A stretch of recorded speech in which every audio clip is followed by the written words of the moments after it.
Okay guys, today we are gonna have a look at probably one of the most overpowered class builds in this game, which is our dear Fist Monk with a little bit of a Thief Rogue crossover, where you can literally do around 300 damage per turn if you hit everything, literally. I mean, look at him. Does he look like someone who lies? I thought so. So let's have a look. To give you a quick taste on how he looks like in action, fully equipped and ready to punch, we are gonna take a turn to our first real encounter, our dear Commander Devil Boy. And after the showcase, I show you all the items you need, and then we build this god. So as you can see here, it is my turn, and all I need are like my main attack, then the second attack I have this turn, and 2 bonus actions, and this boy is completely done. I even have 1 bonus action left, which I just can use on, I don't know, another enemy, or if you're up against a stronger one than him, then of course push him even further. But I think he's a good example because he has 150 health and we are just punching him down in 1 turn. It's amazing. So, but how does this magic actually work? Well, as we play as a monk, we deal melee damage. We play with our fist. And our fist attack here says we are dealing 17 to 36 damage. Normally we would only deal 13 to 20 damage, but we have 2 things which increase our damage per hit, which is, first off, we get a passive at level 6, which we can toggle on and off, which adds like an additional 3 to 6 psychic damage per attack. So if we toggle this on, we see, okay, 1d4 plus 2 extra damage. But where does the other damage come from? So basically from our dear clothes. If we have them equipped, we can deal another 1d10 force damage. So our damage is all the way up between 70 to 36. But how do we come up at this high of a number in total? So basically as a monk, we can attack a first time, and at level 5 we will unlock a second attack phase each turn. But that's not all. So basically we also have a bonus action we can use, which is like the Flurry of Blows.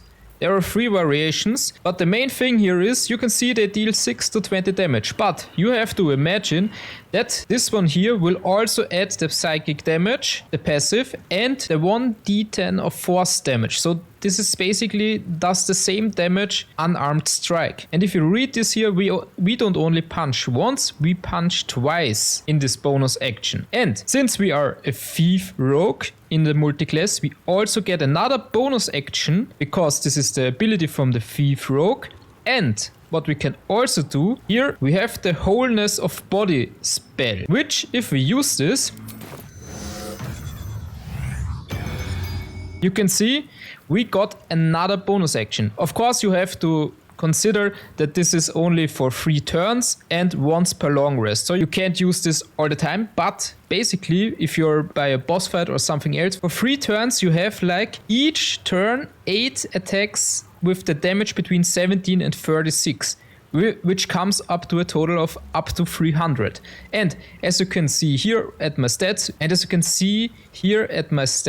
I have strength at 20, but you can push this also a little bit up with like perma buffs or something else, and then you will deal even more damage than this here, and then you can go even over 300 damage per turn, which is completely insane. So now let's just go quickly over the items so you know what exactly they are doing. There are 2 items we basically need for this to pump the damage up, and 2 items which are really good for this build, but you don't have to use them, but I would recommend it. So the first item we are going to look at are those boots, and with those there is a nice bonus, which is like that we can deal additional damage equal to our wisdom modifier with unarmed strikes. So it just increases our damage, which is nice. Just use them, perfect thingy to have. Next off, we have the Gloves of Soul Catching. Those are just amazing because with those our unarmed attacks deal an additional 1 to 10 force damage, which is just insanely much. And not to mention the other stuff, which is also extremely nice. Soul Catching once per turn. On an unarmed hit, you regain 10 hit points. Alternatively, you may forego healing to gain advantage on attack rolls and saving throws until the end of your next turn, and you get +2 on Constitution. Absolutely amazing. Then the next two items, which aren't essential but are nice to have, is first off this vest, and this one here is nice because of the Greater Kushigo counter. Because we can, with this piece, use a reaction to make an unarmed strike against any attacker that misses. So if someone misses and we can make a reaction, we just deal another insanely damage to the enemy. Then the last item is the Mask of Soul Perception, which is also nice because you gain a +2 bonus to attack rolls, initiative rolls and perception checks.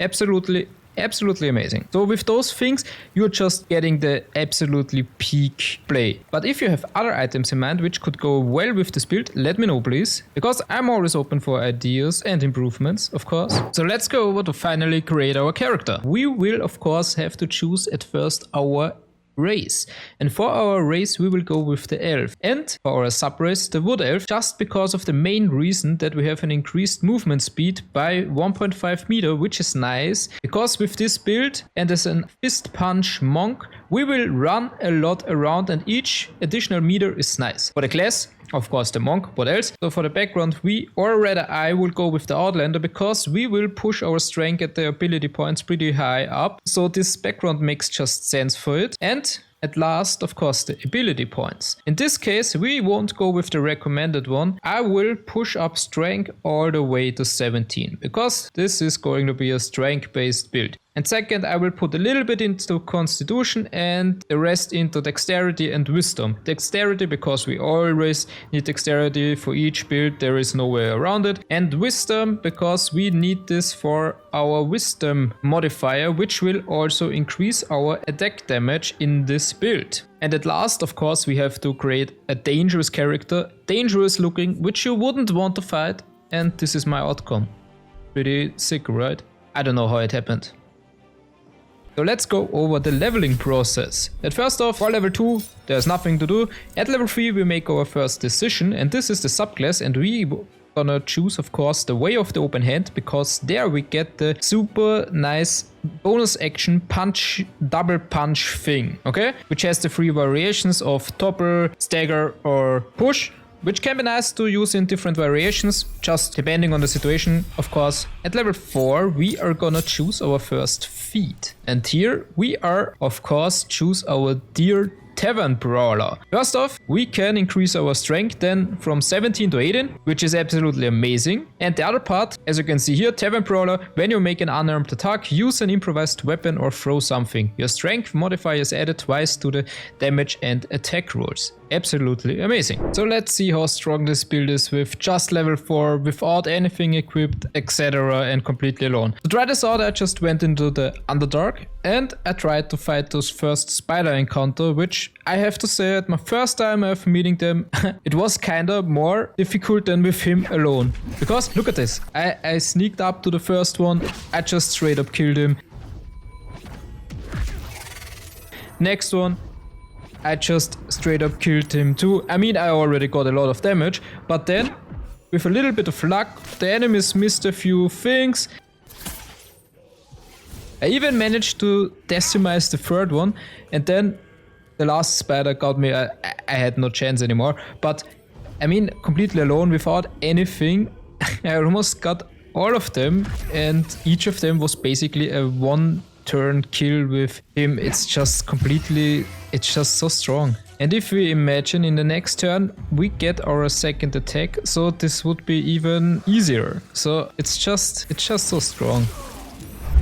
Then at level 5, we will get our dear extra attack, which is absolutely amazing because we can now punch double the amount, and we have the bonus action where we punch twice. So we already have 4 punches. Amazing. Then at level 6, we get our subclass features, which you can see here are different manifestations. First, the manifestation of body, then the manifestation of mind and of the soul. And they all deal different damage. Those are the things, the passives, which you have to toggle on to deal the extra damage on your attacks. So don't forget this. And the other real nice thing here is the wholeness of body, which gives you those extra bonus attack for 3 turns per long rest. Okay, so we can, if we use this, we already have 2 main punches, 1 bonus action with 2 punches, and another bonus action with another 2 punches. So we already have 6 punches, okay?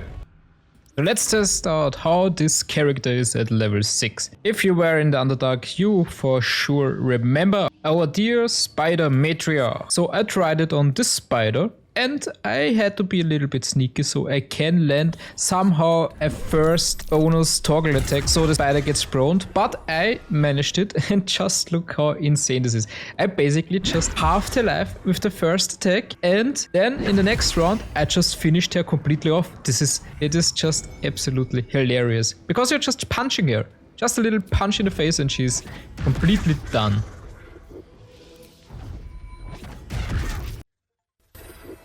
Then we just continue leveling up, and at level 8 we choose our second feat. I will just pump everything into strength so we can deal as much damage as possible. And then after that, if we reach level 9, then we go into the multi-class area and we are going to choose the rogue. Because there, if we get to level 3 with the rogue class, we get the thief. And this one gives us an additional bonus action each turn, which is one of the most important parts in this build, because we can punch another additional 2 attacks. So with this at this point we are already on our 8 punches per turn, which brings us to this insane number of damage. And then after this you can either level up your rogue at level 4 and get another feat, or you level up your monk to level 9 and then you get a little bit of additional stuff. First, the advanced unarmored movement, which is pretty nice but not necessary for us right now, and some key resonation punches, which can be also nice. It depends on how you want to play the game, if you rather want the feat or those extras, it just depends. But the main thing is every level before this. So that's the whole build. You can now go punch everyone into oblivion and basically kill anyone everywhere, no matter what. This build is just completely insane. You saw how good it is. Just try it out if you want a really good damage dealing build and you like punching. Absolutely amazing. So that's basically it. There is nothing more. Of course, I'm open for any advice for a better build or improvements. Let me know again. And otherwise, thank you for watching. Thank you for your support. And I hope I see you next time. And have a nice day, evening, whatever. Bye.